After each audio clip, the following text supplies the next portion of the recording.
mga kauni, for today's vlog nga guys, natuturo ko naman sa inyo ay ang bagong update ni Messenger. No? Lagi na lang may bagong update si Messenger. Kung hindi nyo pa alam to, dapat alamin nyo guys. Lalo na kung nagkakaproblema ka sa Messenger mo, is pwede ka nang mag-report sa kanila. So panoorin nyo po itong tutorial ko at ituturo ko po sa inyo. Hi mga kauni, for today's vlog nga guys, ang ituturo ko naman sa inyo is ang bagong update ni Messenger. Yes, always may update si Messenger. Pero bago yan guys, ay kailangan naka-update muna ang Messenger natin sa Play Store. So punta na lang kayo sa Play Store kung hindi pa naka-update yung Messenger nyo. At kung naka-update naman, is pwede kayo mag-direct. Pero ito yung mga hindi naka-update, punta kayo sa Play Store nyo at isearch nyo lang yung Messenger nyo para mag-appear yung bagong update. So, pag naka-update na, open nyo na yan. And then, punta kayo guys sa tatlong guhit. Ayun sa taas. Punta kayo doon sa settings na yan. Ay, scroll kayo pataas. Hanapin nyo guys yung report technical problem. So, yan ang i-click natin.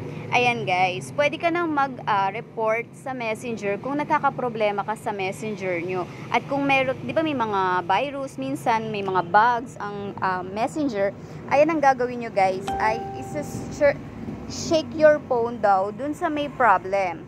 At kung meron naman daw iba pang problem, ay screenshot mo or kailangan may proof ka para tayo ay mag-report. Parang nagre-report ka lang sa Facebook guys. Ayan. Include nyo lang yung ire-report nyo or yung ini-screenshot nyo or yung problema ng Messenger nyo. Tapos, isasubmit na natin sa kanila at sila nang bahalang mag-resolve na yan. So, ganyan lang guys. Kung may problema na yan ngayon, kahit na in-update nyo na at may problema pa rin, pwede na kayo mag-report ngayon sa Messenger. Ayan guys, ang gagawin nyo guys ay kailangan may proof kayo.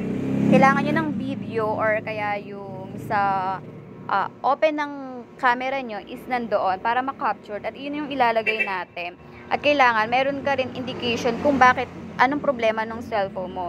So sa akin guys, tingnan natin sa sa search. Walang search yung aking Messenger dahil 'di ba simula na nagkaroon ng AI. So yan ang gagawin ko guys. Ire-report ko na wala akong search. I-click ko lang yan and then ilagay ko lang yung problem sa taas.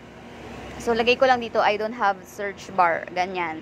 So, ikaw na bahala kung anong problemang ilalagay mo dyan. Basta mag-report ka kung gusto mo mag-report.